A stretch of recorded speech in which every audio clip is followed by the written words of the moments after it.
cette nouvelle vidéo, je vais vous montrer comment réaliser ces petites enveloppes au crochet pour, donc ça fait porte-clés, pour de la monnaie ou pour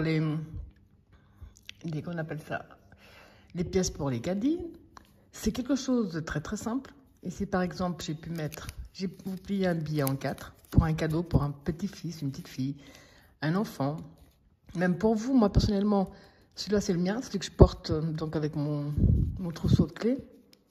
J'ai la clé de chez moi ici, puis j'ai toujours ça avec moi. Comme ça, je sais que j'ai toujours une pièce. En tout cas, quand je vais faire mes courses, j'ai pas besoin de chercher dans mon porte-monnaie. C'est quelque chose qui se fait vraiment très très très vite, très rapide, et qui est vraiment super pour éviter de jeter les fonds de pelote. Vous êtes comme moi, vous devez en avoir quand même pas mal. Donc ici, vous faites des jolis petits cadeaux. Ça prend 10 minutes, et encore, je suis gentille. Et ça fait plaisir, et puis surtout, on ne jette rien. Alors, je vais vous donner les mesures du mien déjà. Prendre celui-là qui est fermé. Il fait 6 cm de large. Sur...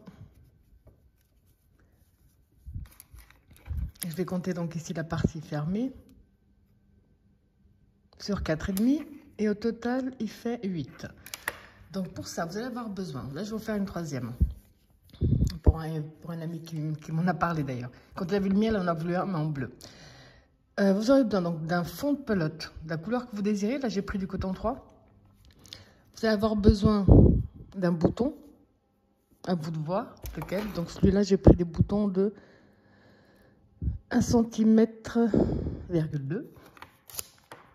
D'habitude, je crochette ça avec le crochet numéro 3, mais là, je vais le crocheter avec le crochet numéro 2. Alors, comme d'habitude, dans la description de ma vidéo, autant vous trouverez le lien direct pour la main droite que pour la main gauche. Tous les liens directs Facebook, Instagram, tous les liens qui peuvent vous être utiles se trouvent dans la description de la vidéo. Et pour ceux et celles qui ne sont toujours pas abonnés à ma chaîne, surtout n'hésitez pas à cliquer sur s'abonner et à partager un maximum les vidéos. Alors, on va déjà commencer par faire le nœud de base. On positionne bien son fil dans ce sens-là. Fait le tour de son doigt. On sort un peu la boucle, on passe le fil sous la boucle. Avec le crochet, on va le chercher. Donc ici, pour la taille du mien, j'ai fait 14 mailles chaînettes.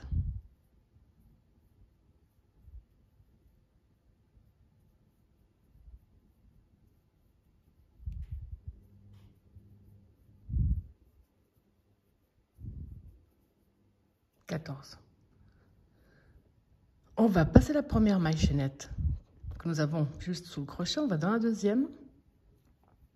Et on va faire des mailles serrées jusqu'à la fin. Une maille serrée dans chaque maille chaînette. À la fin, on en aura 13.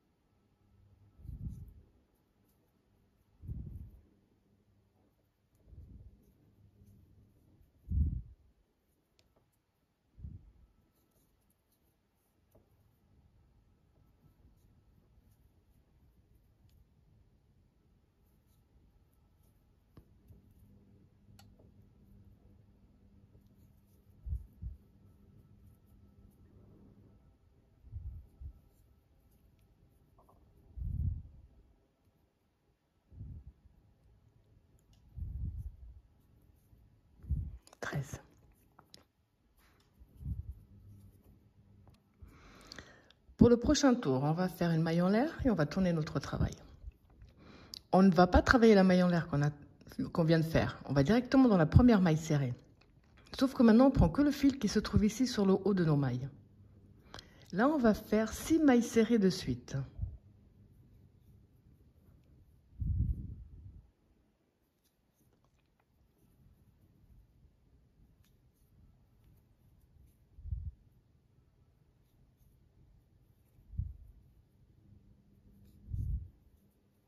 Six mailles serrées de suite. Dans la prochaine, on va en faire 3 dans la même.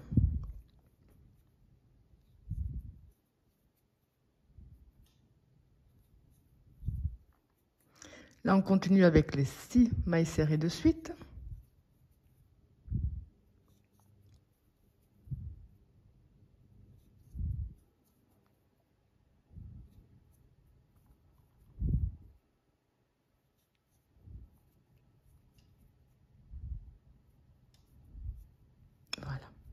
Donc à partir de maintenant,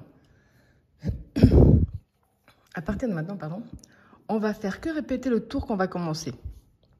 On va les commencer tout le temps de la même façon. La maille en l'air. On ne travaille pas la maille en l'air qu'on a fait. Et à partir de maintenant, on ne travaille plus la première maille serrée. On va commencer dans la deuxième. Donc on ne travaille plus la première maille serrée. On va dans la deuxième. Et là, on refait 6 mailles serrées de suite.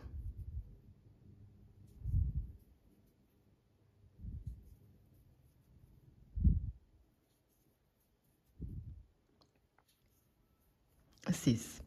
Dans la prochaine, on en fait 3.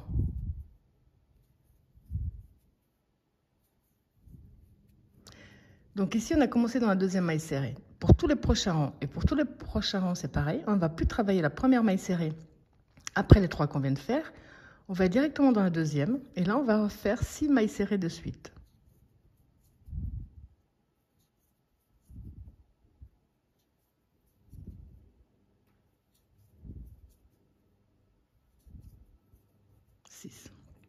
On reprend une maille en l'air et on tourne.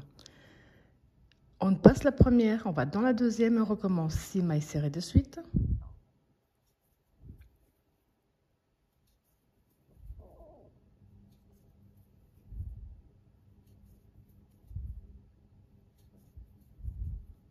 Trois dans celle du centre.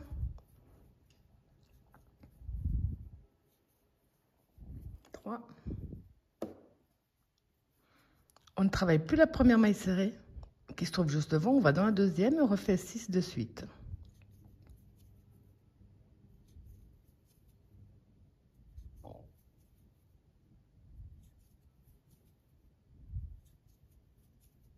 Je vous montre une toute dernière fois parce que ce qu'on vient de faire là, c'est ce qu'on va faire le nombre de tours que l'on désire. Moi, au total, j'en ai fait 12 pour la taille des miens. Donc, à chaque nouveau tour, une maille en l'air, on tourne. On passe la première maille serrée, on va dans la deuxième et on fait 6 mailles serrées de suite.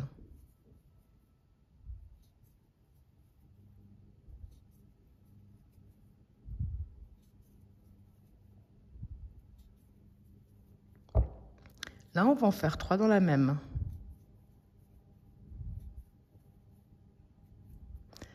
De nouveau, on ne va plus travailler la première qui se trouve juste devant, on va dans la deuxième et on refait 6 de suite.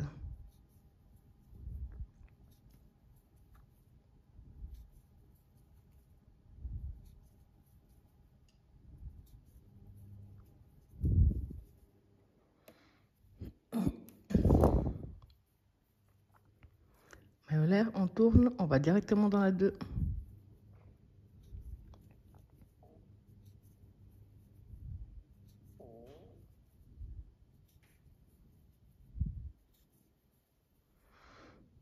Dans celle du centre.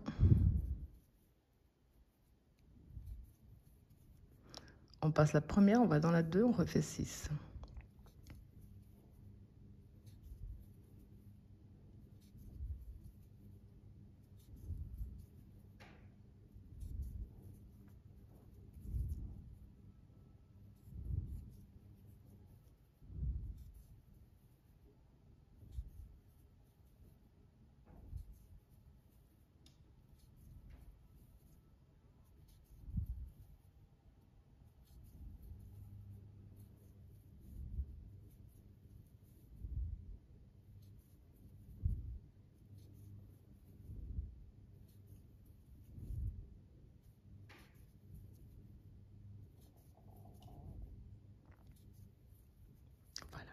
Donc à partir de maintenant, vous faites le nombre de tours que vous désirez.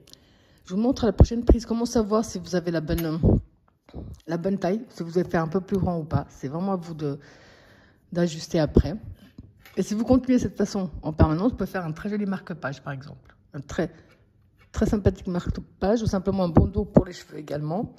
Moi je vais repartir sur mes petits porte-clés et porte-monnaie. On se retrouve après. Alors, pour savoir si vous avez la bonne taille ou si vous devez continuer, personnellement, j'ai décidé que les 3 ici, je vais les laisser pour fermer. Donc, je prends la partie du bas, je vais me positionner de façon à pouvoir faire mes coutures ici sur les 3 et je ferme. Et à ce moment-là, si vous estimez que vous avez la bonne taille, c'est terminé. Ou autrement, vous pouvez faire encore des tours supplémentaires. Enfin, personnellement, c'est comme ça que je vais faire.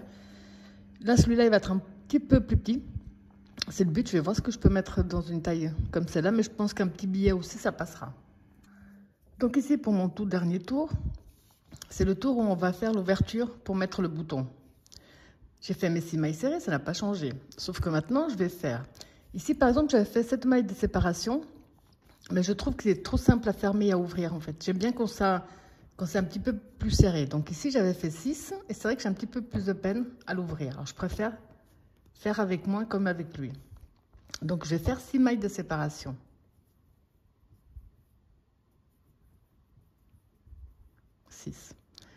Donc, et on passe ici, celui qui se trouve devant, on va dans le suivant.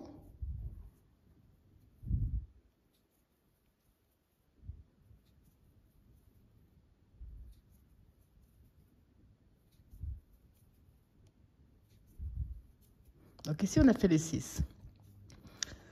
Maintenant, on va plier, comme je vous ai expliqué tout à l'heure. Là. Je vais descendre en mailles serrées jusqu'à pouvoir fermer les deux côtés.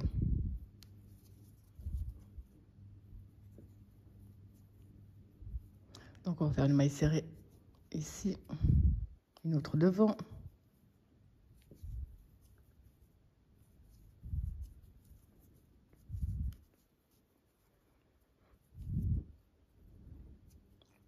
Ok, alors maintenant, je prends le côté qu'on a plié avec l'autre partie et je continue mes mailles serrées.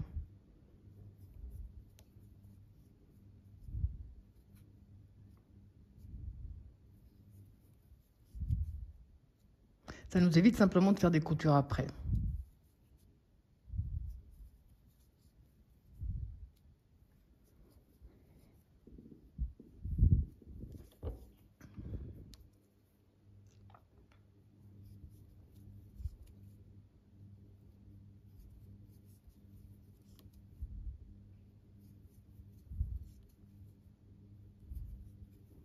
Alors ici, sur ces deux-là, pardon, j'ai également fait des mailles serrées ici sur tout le bas. C'est pas obligatoire, c'est une option. Vous pouvez très bien couper votre fil, le cacher et puis faire le même procédé de l'autre côté. Mais moi, je préfère continuer comme avec les deux autres. Ça veut dire simplement des mailles serrées.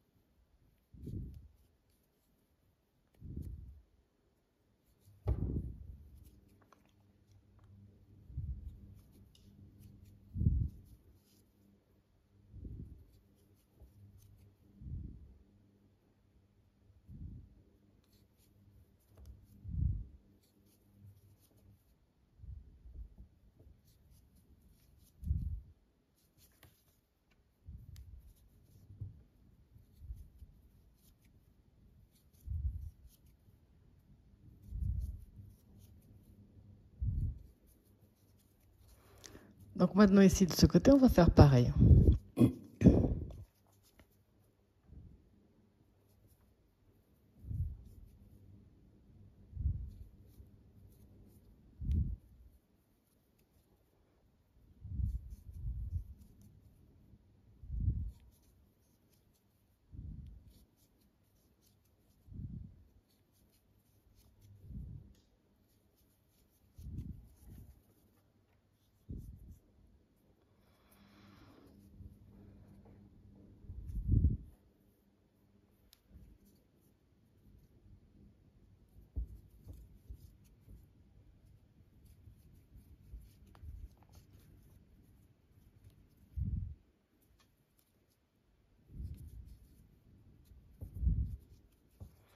Je vais continuer en mailles serrées, s'il veut bien.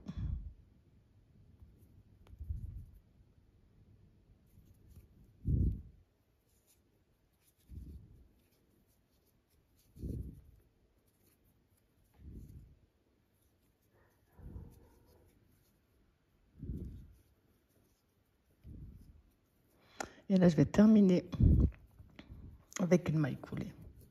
Maille en l'air de plus et on coupe notre fil.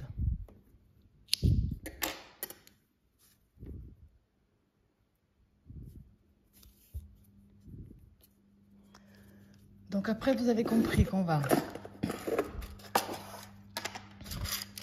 prendre avec une aiguille à coudre, son point de préférence, on va cacher tous nos fils.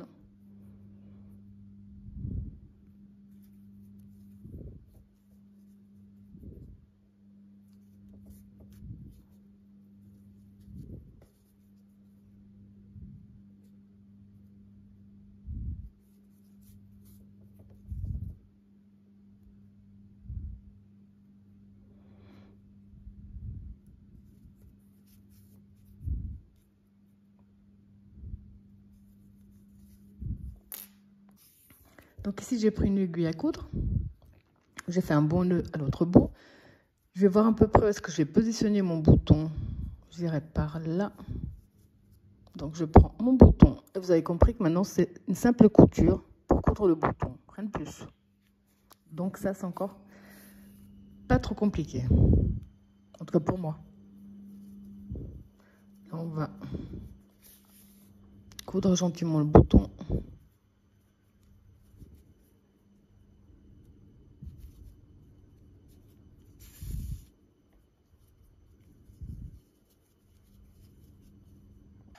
Alors dès que cette partie-là est terminée, il ne reste plus qu'à faire les mailles chaînettes pour tenir. Donc ici, j'avais fait au centre. Là, j'ai fait sur le côté, mais je préfère au centre en fait. Donc là, je vais refaire au centre. On prend la laine, enfin le coton, ce que vous avez. On se positionne le plus centré possible.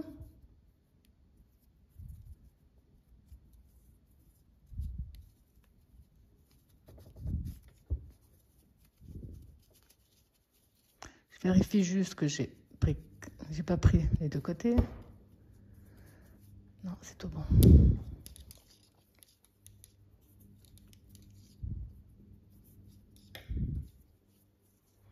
Donc là, on retourne dans le même espace. Et on va faire des mailles chaînettes.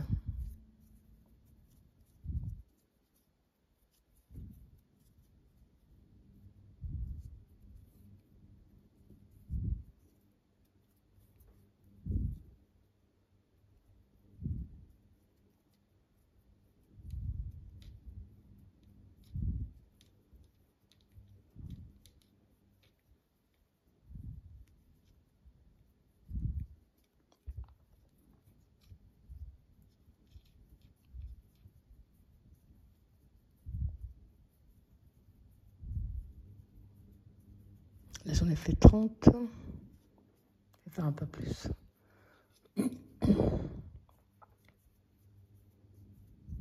35. On retourne au même endroit où on a fait nos mailles chaînettes. On ferme avec une maille coulée, une maille en l'air de plus et on coupe notre fil.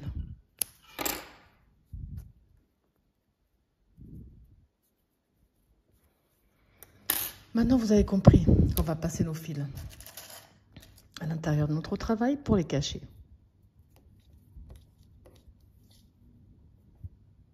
Donc, quand on a bien caché tous nos fils, ça nous donne ce très joli résultat. Comme vous avez vu, c'est quelque chose de très très simple à faire, qui est très rapide, qui donne vraiment un joli rendu. Et là, il me reste plus que ça comme petit reste. Ça, par contre, vous pouvez également les garder. Vous les mettez de côté, puis ça peut servir de rembourrage. On a de la ouate, mais on peut également se servir de tous ces petits restes pour rembourrer. Donc, tout est récupérable. Donc, voilà le résultat. J'espère que ma vidéo vous a plu et je vous dis à bientôt.